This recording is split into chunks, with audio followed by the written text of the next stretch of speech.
Everyone, welcome to this channel JR Mantra. I hope कि आप सब अच्छे होंगे। आई होप कि आप सब अपने लेसन प्लान की फाइल बना रहे होंगे।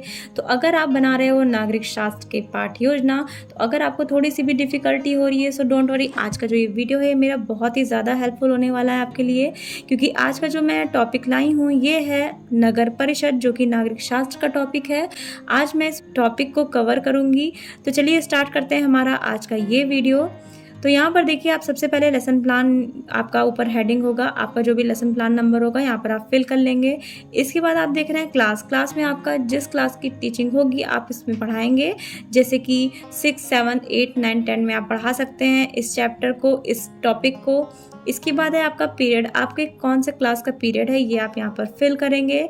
इसके बाद आपका आ जाता है सब्जेक्ट, यहाँ पर आप विषय लिखेंगे सामाजिक विज्ञान और उप विषय आपका क्या है, नागरिक शास्त्र। इसके बाद है आपका स्कूल में आपकी टीचिंग जिस स्कूल में लगी होगी उस स्कूल का नाम यहाँ पर आप फिल करेंगे। इसके बाद है आपका डेट, आपकी टीचिंग जिस स्टेट को होगी आप डेट लिख लीजिएगा। इसके बाद ड्यूरेशन में, अवधि में देखिए आपका हो जाएगा 35 से 40 मिनट। फिर आपका प्रकरण मीन्स टॉपिक है, यहाँ पर गलत प्रिंट है, यहाँ पर रॉन्ग प्रिंट है, यहाँ पर ड्यूरेशन नहीं होगा, यहाँ पर टॉपिक होगा। तो आज आपका क्या टॉपिक है, क्या प्रकरण है, नगर परिषद। तो आज हम इस पर ये वीडियो कवर कर रहे हैं। इसके बाद देखिए यहाँ पर आपका हेडिंग है जनरल एम्स, जनरल ऑब्जेक्टिव्स। ये क्या होता है, आपका सामान्य उद्देश्य। आपके नागरिक शास्त्र विषय पढ़ाने से आप बच्चों में क्या क्या चीज़ें डेवलप कर पाएंगे, ये सारी चीज़ें आपकी हो जाती हैं सामान्य उद्देश्य में। तो यहाँ पर देखिए, छात्रों में सामाजिक विज्ञान विषय के प्रति रुचि उत्पन्न करना, छात्रों के नागरिक गुणों का विकास करना, छात्रों का मानसिक विकास करना, छात्रों को नागरिक शास्त्र की जानकारी देना, छात्रों को सामाजिक विज्ञान की दैनिक जीवन में उपयोगिता बताना। ये आपके हो जाते हैं सामान्य उद्देश्य। इसके बाद देखिए आपका विशिष्ट उद्देश्य, ये क्या होता है, आपका स्पेसिफिक ऑब्जेक्टिव्स या स्पेसिफिक एम। ये क्या होता है, आपका जो टॉपिक है आज का नगर परिषद, तो ये टॉपिक पढ़ाने से आप बच्चों में क्या क्या चीज़ें डेवलप कर सकते हैं, उनमें किन किन चीज़ों का विकास कर सकते हैं, ये सारी चीज़ें आपकी हो जाती हैं विशिष्ट उद्देश्य में। तो यहाँ पर देखिए आपके कुछ पॉइंट्स हैं। छात्र नगर परिषद के बारे में ज्ञान प्राप्त कर सकेंगे, छात्र नगर परिषद की संरचना, महत्व और उपयोगिता का प्रत्यास्मरण कर सकेंगे, छात्र नगर पंचायत, नगर परिषद और नगर निगम में अंतर कर सकेंगे। तो ये हो गया आपका विशिष्ट उद्देश्य। इसके बाद आप देख रहे हैं यहाँ पर टीचिंग एड्स है, शिक्षण सहायक सामग्री। ये क्या है, आपकी टीचिंग में जो जो चीज़ें हेल्प करती हैं आपको, ये सारी चीज़ें आपकी हो जाती हैं टीचिंग एड्स। तो यहाँ पर देखिए चौक, डस्टर, श्यामपट्ट, लपेट श्यामपट्ट, चार्ट, संकेतक आदि, ये सारी चीज़ें आपकी सहायक सामग्री में आ जाती हैं। इसके बाद हम देखते हैं आगे, फिर आता है आपका पूर्व ज्ञान। आप बच्चों से एक्सपेक्ट करते हैं कि बच्चे इस टॉपिक के बारे में कुछ ना कुछ जानकारी रखते होंगे। तो यहाँ पर देखिए छात्रों को नगर स्वशासन की सामान्य जानकारी है, यहाँ पर आप एक्सपेक्ट करते हैं बच्चों से। इसके बाद आप देख रहे हैं इंट्रोडक्शन मीन्स होता है प्रस्तावना। आप यहाँ पर बच्चों से कुछ ऐसे क्वेश्चन करते हैं जो बच्चों के पूर्व ज्ञान से रिलेटेड हो, जो बच्चों के वास्तविक ज्ञान से रिलेटेड हो। ये सारी चीज़ें आपको ध्यान में रखनी है और आपको ये चीज़ ध्यान में रखना है कि सारे क्वेश्चन एक दूसरे से कनेक्टेड होने चाहिए। मीन्स आपका जो पहला क्वेश्चन होगा उसका जो आंसर होगा वो आंसर आपका दूसरे क्वेश्चन में ऐड होना चाहिए। तो इस तरीके से आपको ये पूरा क्वेश्चन बनाना होता है। जैसा कि अभी मैं आपको बताऊंगी, आपको समझ आ जाएगा, बहुत ही इजी होता है, आप इसको बना लेंगे। तो यहाँ पर देखिए आप पहला क्वेश्चन करेंगे, छात्रों हम लोग किस देश में रहते हैं, तो बच्चे कहेंगे भारत में। फिर आप क्वेश्चन करेंगे भारत में विकास कार्य की मुख्य जिम्मेदारी किसकी है, तो बच्चे कहेंगे भारत सरकार। अब आप क्वेश्चन करेंगे जिस प्रकार गांव में ग्राम पंचायत होता है उसी प्रकार शहरों में क्या होता है, तो बच्चे कहेंगे नगर पंचायत, नगर परिषद, नगर निगम। इसके बाद देखिए आपका अगला क्वेश्चन होगा, छात्रों नगर परिषद के बारे में आप क्या जानते हैं, तो यहाँ पर समस्यात्मक आ जाएगा, बच्चे आंसर नहीं कर पाएंगे। तो देखिए ये प्रश्नोत्तर विधि आपकी यूज़ हो रही है, क्योंकि जब आप क्वेश्चन कर रहे हैं बच्चे आंसर दे रहे हैं। यहाँ पर शिक्षक और छात्र दोनों एक्टिव हैं, दोनों की सक्रियता है। यहाँ पर क्या होगा, आपकी प्रश्नोत्तर विधि यूज़ होगी। इसके बाद देखिए आप बच्चों से बोलेंगे, छात्रों आज हम लोग नगर परिषद के बारे में विस्तार पूर्वक अध्ययन करेंगे। तो आई होप कि आपको इतना समझ आया होगा। इसके बाद देखिए आपका आगे आ जाता है, इस तरीके से कॉलम्स बने हुए हैं आपके। पहला कॉलम है सीरियल नंबर, मीन्स आपका जो शिक्षण बिंदु होगा वो आपका फर्स्ट है कि सेकंड, क्योंकि जब आप बीएड सेकंड ईयर में होते हैं तो आप शिक्षण बिंदु 2 से 3 या 4 बनाते हैं, क्योंकि आप अपने टॉपिक को एक साथ नहीं पढ़ा देंगे। आप अपने टॉपिक को खंडों-खंडों में डिवाइड करके पढ़ाएँगे, थोड़ा-थोड़ा करके। जैसे कि मान लीजिए आप पढ़ा रहे हैं नगर परिषद, सबसे पहले आप नगर परिषद पढ़ाएँगे, ये आपका पहला शिक्षण बिंदु होगा। दूसरे शिक्षण बिंदु में आप पढ़ाएँगे नगर निगम, नगर पंचायत और नगर परिषद। तो इस तरीके से क्या होगा, आप खंडों-खंडों में डिवाइड करेंगे। तो देखिए यहाँ पर पहला शिक्षण बिंदु है आपका नगर परिषद। इसके बाद देखिए यहाँ पर है आपका छात्राध्यापक क्रिया या छात्राध्यापिका क्रिया। यहाँ पर आप विकासात्मक प्रश्न पूछेंगे अपने स्पष्टीकरण देने के पहले।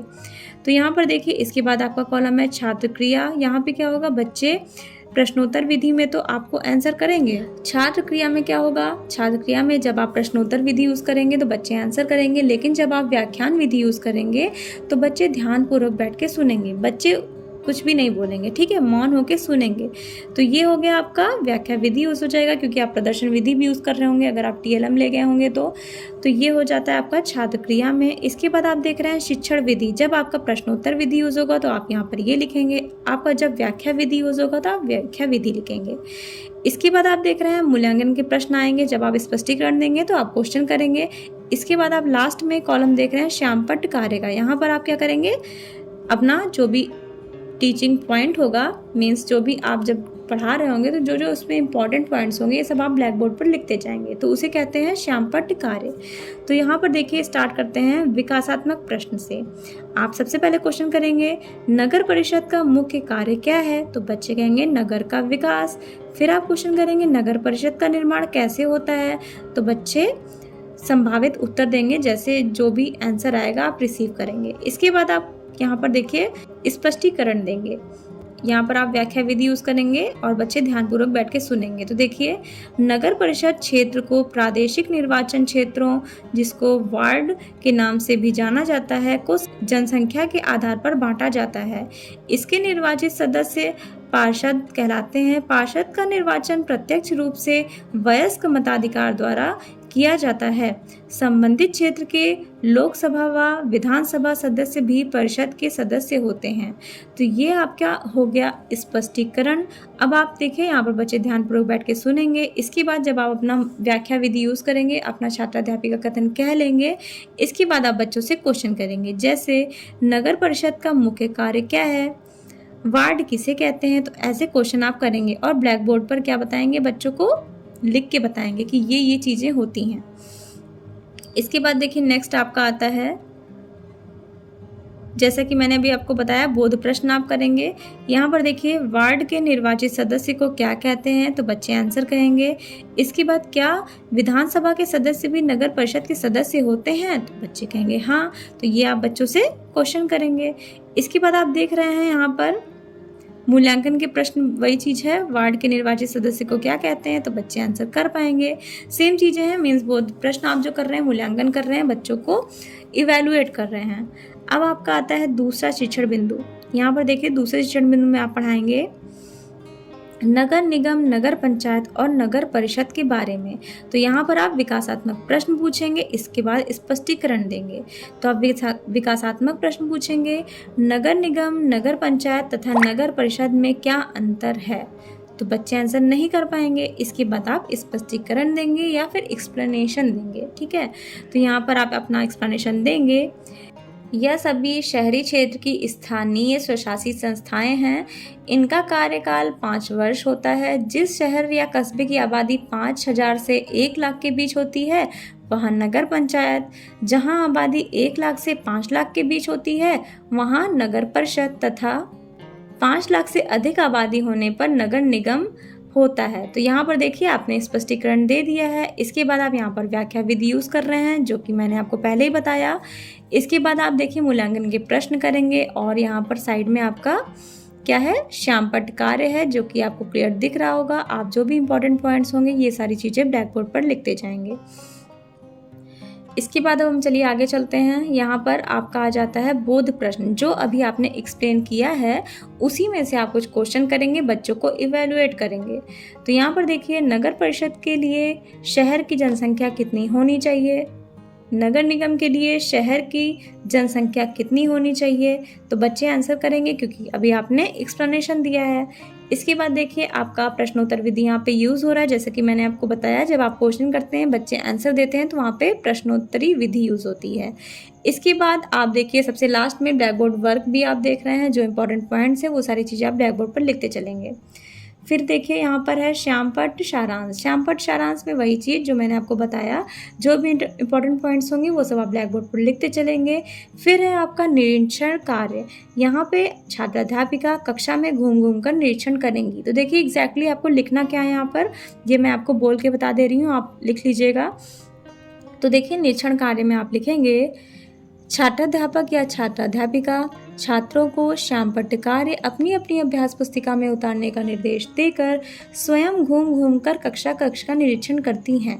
तो यहाँ पर आपको इतनी लाइन लिखनी है। मीन्स आप जो भी ब्लैक बोर्ड वर्क किए हैं वो बच्चों को बोलेंगे अपनी अपनी अभ्यास पुस्तिका में लिखने के लिए। इसके बाद आप क्लास में राउंड लगाएंगे, चेक करेंगे सारे बच्चे लिख रहे हैं कि नहीं। तो ये हो जाता है आपका निरीक्षण कार्य। इसके बाद देखिए, आगे है पुनरावृत्ति के प्रश्न। यहाँ पर आप बच्चों से पुनरावृत्ति के प्रश्न पूछेंगे। मीन्स अभी तक आपने जितना भी बच्चों को पढ़ाया है उसमें से कुछ क्वेश्चन करेंगे। जैसे वार्ड के सदस्यों को क्या कहते हैं, वार्ड को किस आधार पर बांटा जाता है, वार्ड के निर्वाचित सदस्य को क्या कहते हैं। तो ये आपके कुछ क्वेश्चन हो जाते हैं जिसका आंसर बच्चे देंगे। प्रश्नोत्तर विधि यहाँ पे यूज़ हो रहा है। लास्ट में आप यहाँ पर गृह कार्य दे देंगे। देखिए, गृह कार्य में नगर परिषद के कार्यों को विस्तार पूर्वक लिख के लाना है। तो बच्चों को आप ये होमवर्क दे देंगे, बच्चे उसको करके आएंगे।